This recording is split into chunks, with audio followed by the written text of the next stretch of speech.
Okay,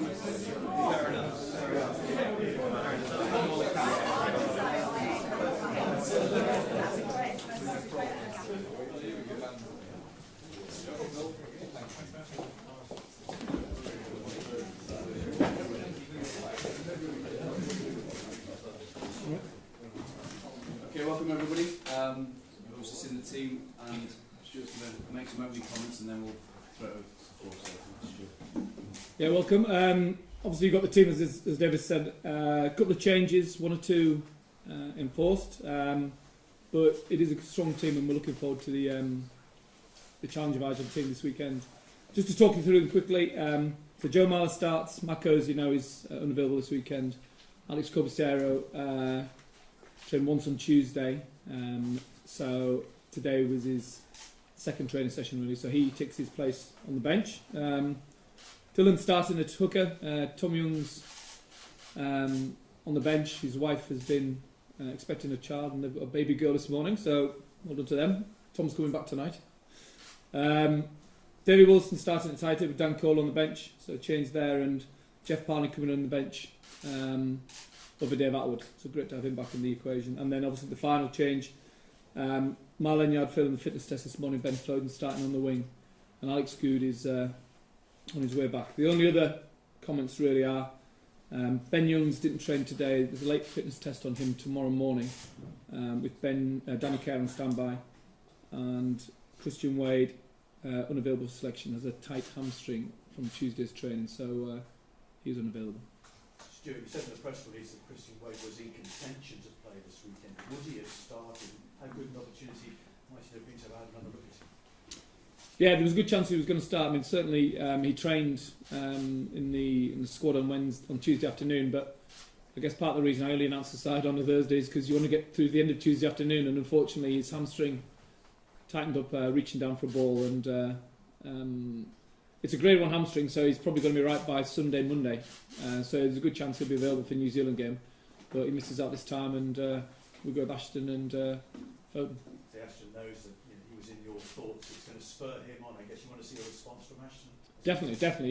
You know, Chris. 1 or 2 areas in the game he was disappointed with, and we put it on him a bit this week, and he trained well Tuesday, and he comes back inside, and I'm sure he'll have a point to prove. David Wilson starting at tight end instead of Dan Cole. With Argentina of all people coming, is that a bit of a gamble, Stuart?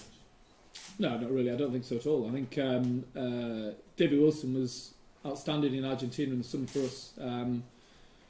Our scrum went well over there, and I think that form he's shown has continued in his form for Bath this season. He's been excellent under the new scrum laws as a tight head, and his loose play has improved as well. So everything we've asked of him he's done, and I think now's the right time to give him a start. To have Dan Cole on the bench, Dan Cole has not played that role for England often, certainly not much, but has played the role for Leicester in the past, and he'll play a big role for us in the second half, I'm sure. When you've got Dan Cole, Tom Youngs, and Alex Corbicero on the bench, we know how tough Argentina are going to be. We know how difficult the scrimmaging contest is going to be from minute 1 to minute 80. It's nice to have those 3 on the bench to come on and. And then why Dylan Hartley is starting for obvious reasons, but how close was he to a start in his own right? Yeah, no, again, same reason. Again, he's played extremely well this season, and pushing hard. He's been training well, and I thought he made a real impact from the bench. So, with what was going on with Tom, an easy decision there really. And Tom will come on, and I'm sure he'll have a point to prove from the bench, and then we'll deal with selection for the New Zealand game of the week next week. This is all new front row. Just what sort of a day at the office are they going to have on Saturday? How tough are Argentina in that time? Very tough. I think when you look at the Rugby Championship and analyse their scrums, I think Graham Roundtree's on record of talking about the length of the scrums. 8.5 seconds. It's a big part of their game, and they picked a second row at 6, so it's a big Argentinian pack. But we've got very strong front row ourselves, very good bench, and a back 5 that remains the same from last week, who I thought performed really well. So it'll be a great challenge up front, no doubt. Ben Foden in for Yard, as you said, were you tempted to go for an out-and-out wing 3/4, or obviously not a trust there at Ben Foden? Yeah, look, I mean, part of the equation is as well. You've only got a squad to train with, so none of the other wingers who've been involved in the past have been able to train. So Ben Foden's trained there all week. He's a finisher. He's a strong player. He's a good defender. He's played there for us. In fact, the back three that's been selected now was the back three that played in South Africa. So very happy with Ben on the wing. Mike Brown played extremely well at full back, and I'd say Chris Ashton on the other. And Stuart, quite a few changes obviously in terms of the hierarchy for Argentina. New head coach, new captain for this series, Contepomi's retired. Chris Armstrong made the analogy in the week of almost them being a little bit like you, England, were when you came in. Can you see that kind of with this slightly new dawn building forward? Yeah, definitely.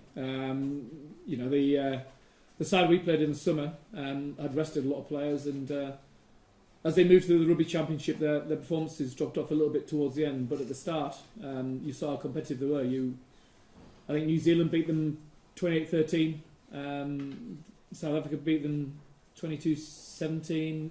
Australia beat them 14-13. So on their day, when they get their mindset right and the character and quality they have in their side, they're going to be very difficult to beat. And obviously, with having a rest now, a new motivation through a new coaching team, and obviously the desire to play England at Twickenham, I'm sure they'll be ready for the game. Obviously, Billy Twelvetrees gave a fairly frank self-assessment of how things went in the week. Too frank. In the famous was the centre partnership one you always thought deserved another crack regardless?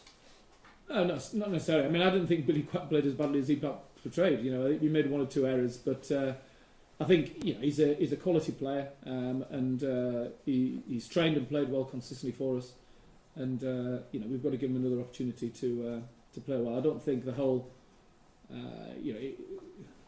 he was disappointed with the tackle he missed, but there were lots of good things in his play, and overall in a strong team performance against a pretty good Australian side.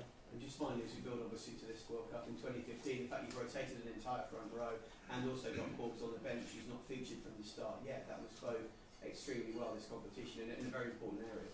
Yeah, I mean it is the area of strength for us, and Rob Webber's been here as well, training well in case Tom Youngs is unavailable for the game, and we'd have trusted Rob Webber also. So it's a good position to be in, but it counts for nothing. What happens is what the judging is what happens on a Saturday and how you deliver, not just as a front row or front five, but as a team.